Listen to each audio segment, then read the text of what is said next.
Hi everyone, so welcome to the new episode of the Mirror Moments, and today we have a very special guest with us, Rutvi. Hi. So before we start, let me just tell you a little bit about Rutvi. So Rutvi is into finance. A lot of people think that women can't handle finance, but even professionally and personally, Rutvi she knows everything about finance regarding investment, regarding professional and personal investment as well. And she has achieved a great success and is able to climb the corporate ladder in a very short span of time. She works with a UK based MNC company, and she is a senior consultant over there. So welcome Rutvi. Thank you. And apart from that, she's a very enthu traveler, and she loves to explore, and she loves to meet new people, and she has also been to quite a few solo trips by her own self. So Rutvi, how are you feeling being here? It's really nice. I mean, I have seen a lot of previous episodes of Mirror Moments, and it's a pleasure to you having me here, being in among a lot of good people that you have podcasted so far in your Mirror Moments. Yes. So today I'm going to ask few questions, and they are going to be a lot of intriguing questions which I'm going to ask you, and that will the way you will get to share a lot about yourself, and people could learn more about you from those questions. Okay, so Ruti, let's start. So what are the three things which makes you happy in life? Happy, first and foremost is travel. Then I love traveling, exploring everything. Second is being with like-minded people, just where you can be yourself, whether be it Like your friends. me. Yeah, be it her or some of my friends, and just being out myself. And third being again, that little achievements that other people won't see, but you realize that yeah, you have really come a far way. Whether it's achievement when you have grown mentally, you have grown physically, you have grown in a way where you react differently to the different situations in a good way. So yeah, that makes me happy. That makes me I feel that I have come and I have improvised a long way. It makes me feel. Yeah, that's interesting. So in your life till now, what was that one life-changing moment which completely changed your perspective about the world, be it professionally and personally? Okay. So professionally, one thing that I have learned from my mentor in the very early stage of my career is always ask questions. Like if you don't know something, even it be silly or everything, but ask questions. Curiosity is the best teacher, and you'll go a long way. And personally, again, it's traveling that have opened a completely new world of perspectives for me. So these two, like traveling, especially when I was traveling solo, and I explored new people, met new people, places, everything. So that changed. That was two life-changing moments for me. So how was traveling solo? I mean, I know that lot of women. I mean, people like women travel nowadays, but there are a lot of women who still feel very hesitant in terms to travel alone. In terms of care about that. How was it for you? Yeah, so I was also very skeptical because right now there are a lot of trends of traveling solo, but back then, like 4 years, 5 years back, it was not that trending, and I was also skeptical initially. But when you have those experiences, and when you think positive, I mean, of course, safety is biggest thing that you have to take care of. You have to be little bit, more alert when you're traveling solo. But when you experience that something of meeting new people, learning new things, and exploring your own new boundaries, that is something you will never be able to forget in your life, and that is something you'll never be able to achieve when you're traveling with somebody else. True. Yeah, so that's very important. So, you tell us that which is that one place where you would like to go again and again? Like one place you have traveled in your lifetime where you would really like to go again and again? So I stayed at a monastery in I had just asked them that if I can stay here, and I just requested them, and luckily due to COVID they were a bit vacated, and I could get the stay there.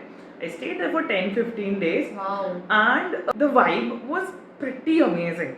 I met a caretaker there who used to teach me a lot of things in the library about Buddhism, and not like teaching me, religious practices, but he was teaching me the essence of things, essence of spirituality, eating the sattvic food there. Everybody you meet, they were smiling, and they had such a good vibe. They were passing on so much of positivity, so much of good, vibes just by smiling at you. That I would love to go again and again there. Wow. I could actually sense it from the way you are sharing. Yeah. The passion, the way you're passionate about this place and the experience you had. So if anyone wants to visit this place, you know whom to contact, right? Definitely. Okay, so now coming to, in life, we always go through the tough moments. So was there any moment in your life where you felt like you question your self-worth, you question the world, you question God, you question everything that, why this is happening with me, and you felt like, what have you done to deserve this kind of things?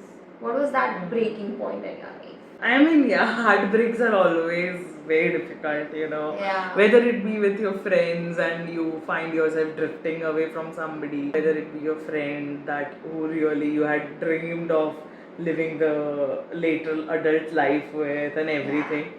So, heartbreaks are, that was one of the moments where I was completely, I breaked down, I kind of gave up and everything. And professionally also, career, when I had a career break, I had a breakdown because I did not see a way forward, anything. So that was also pretty kind of, something which lowered my confidence or everything. So yeah, these were the two moments that happened. Yeah, that's true. I think heartbreak is like something which everyone, it's like the life-changing moment for most of everyone.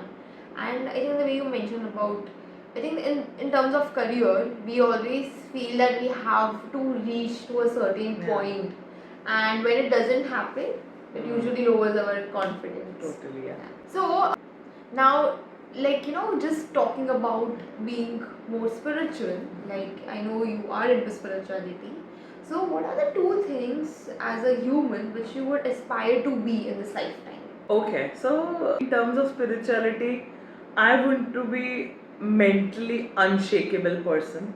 I mean, someone, who cannot be shaked from outside world. Anything may happen. So I want to learn, or I aspire to learn to control myself, because all of us know that we cannot control anything other than ourselves. So spiritually, I want to be that person, and I want to be somebody. I aspire somebody who just takes life as a, kind of as a kid. I aspire to be a kid again, who does not take the life very seriously, who just has that playfulness and doesn't take small, because these days people hold a lot of grudges, lot of fragile egos, and they are stuffed with a lot of things inside them. True. So I really aspire to become somebody who is just carefree and is more of a kid, just be not very serious about everything in life.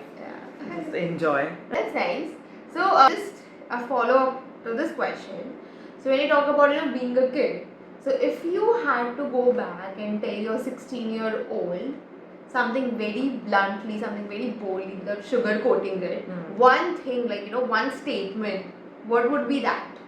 What would you tell her? I would say don't be a fool at this stage, and again don't be a fool to take yourself so seriously that your life is over, because at 16 you would be a teenager where you would feel that you can achieve everything and anything, but you should be rather be more realistic, where even if you don't achieve all the things in the life, I would be happy.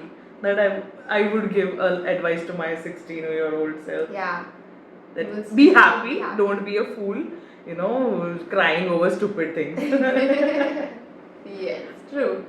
So what would be the one belief system which you thought it is very true in your teen years, and which you feel that was completely utterly rubbish? Gender roles. Right? You were taught like women are supposed to cook nice food to their husbands and they are supposed to take care of the kids, and but that's really a rubbish thing.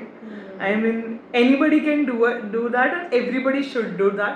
We have seen a lot of male chefs and male cleaners working, professionally, when it comes to as a taking up a chore as a profession. True. You have seen everybody working. So anybody and everybody can do everything. It's never a gender specific role. It's just adult chores, right? It's it's just deciding among yourself or your family that what you're comfortable with. Exactly. If you know cooking, you do cooking. If I know cleaning, I'll do cleaning. That's all. Whether I'm a man, women doesn't matter. Really doesn't matter. I think do you also feel that patriarchy has actually impacted our life in a certain way? Yes. Like even till now? Yes, a lot. Like, it starts from our family itself. There are a lot of things that not knowingly but unknowingly are still being practiced in the families. Yes. So, it has been impacted. And I think people still struggle to question those things. Right. It has become it has been so normalized that even you question it, you feel guilty. Correct. That everyone is doing this, why am I questioning it? Yeah, so I mean, in a simple term and in a very straightforward way, I would say, what is a normal for a man is a struggle for a woman, right? Not cooking is normal for man, but not cooking is a struggle for a woman. Yes. That's Leaving the child back home and going to office is a normal situation for man, but same thing is a struggle, guilt, everything for a woman. Yeah, and even after marriage, there are so many unseen struggles, right? Yeah. Internal struggles which keeps going on. And I think no one comes and tells you, but it's just that's how we have been conditioned at times. And it's very difficult to just let go of that thing because sometimes people don't understand it. I mean, it would take a lot of time and efforts to, let go of things like that, because we have been engineered since last 20, 25, 30 years about this thing. So I hope it gets away with time, but people have to understand that, normalize, doing and I think patriarchy is also been mixed with religion and those kind of beliefs as well. And when it comes to religion, people start believing it like something, this is true. It becomes selective, right? And if nothing, everybody puts it on biological way. That's how biologically males and females have been designed. But it's not true in everything. It's not true. Yeah. So already you have been married since 1.5 years. Yes. Also working in the way. All these things, how do you still have time and still maintain your sense of individuality?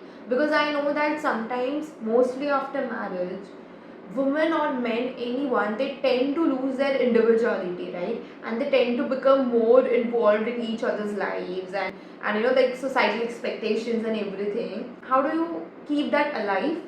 And what is the importance of keeping that alive? Okay. So I keep my individuality, or you say a personal life, personal space alive by two things. One is, I would say, drawing healthy boundaries with your partner. You should not allow somebody to step in certain spaces of yours, right? It's your personal thing. Yes. And the second thing is communicate openly with your partner, which is again related to the first one. You should be very open to your partner, because your partner is not a god who would understand unsayingly all those Bollywood movies and all. It's not communication. Communication, honest communication is very important. That when you say that, whether you're comfortable with your partner stepping into this space of yours or not. So in a way that has impacted my life or my married life. It grows respect for each other. That if somebody maintains that healthy distance, if I am, for example, doing some work or having some meetings, and I don't like when if my partner discusses my work with me, because I don't want it after my work, that I want a special relation that's there. So that's kind of a thing, and I have already told him, so he maintains that and he knows that, and he doesn't do that. So that increases my respect for him, And in a similar fashion, if there is something about Yeah. him which he doesn't want to, talk about, then I don't step into his personal Yeah. spaces where he doesn't want me to do I go. think healthy boundaries Healthy is the boundaries, way. yeah. Setting Yeah. up healthy boundaries is very important. Very and important. I think both should understand that, right? Yeah, true. Because then I always believe that there are like three kind of spaces. It's like your space, your partner's space, and there is a space where you both are together. Exactly. It True. cannot be like just together. It's not an amalgamation. Yeah, it's not. It's just like sharing a part of yourself. Yes. And And sharing I a think little people bit have this of your overhyped partner. this whole concept of marriage, of relationships or marriage, where two people they have to be together, like they have to do everything They have to together. be seen together. Yeah.